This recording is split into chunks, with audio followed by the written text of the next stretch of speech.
The people who could best use the land don't have the capitalization to get started.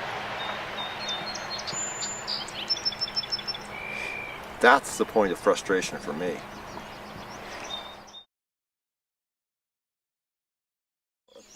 We've attracted a very high quality of person to these horse-based internships. Just really happy with the people we've gotten. Year after year after year, we've had not really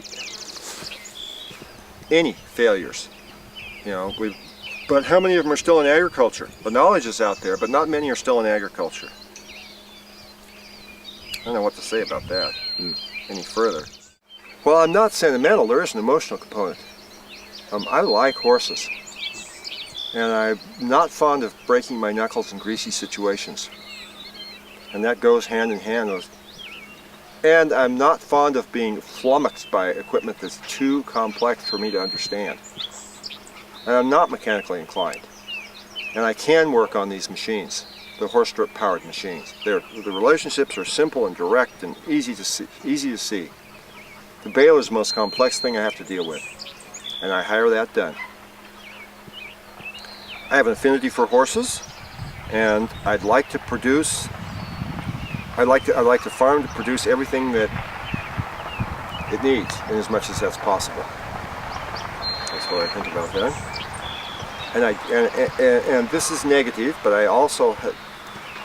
I'm not fully sympathetic to machines, while recognizing their usefulness.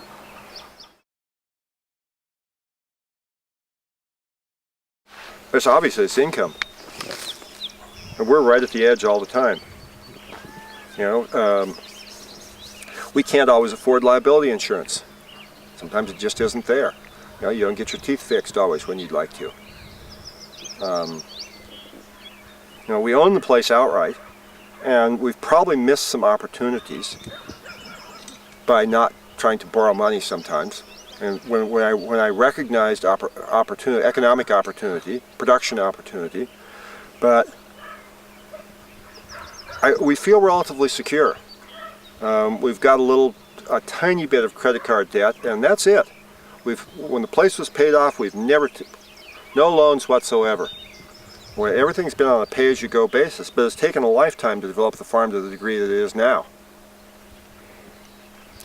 I'd rather see it driven by necessity. I think it'd be more sustainable if it was driven by necessity rather than by an impulse to do good.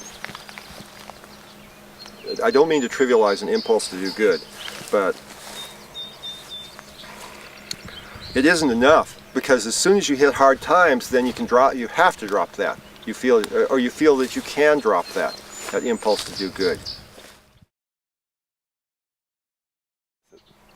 Love the work. Same reasons we got into it.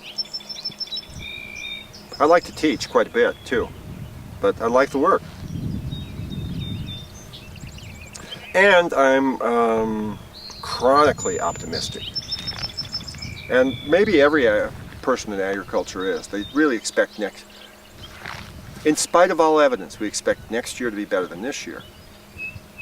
And we do. Why else would you do it?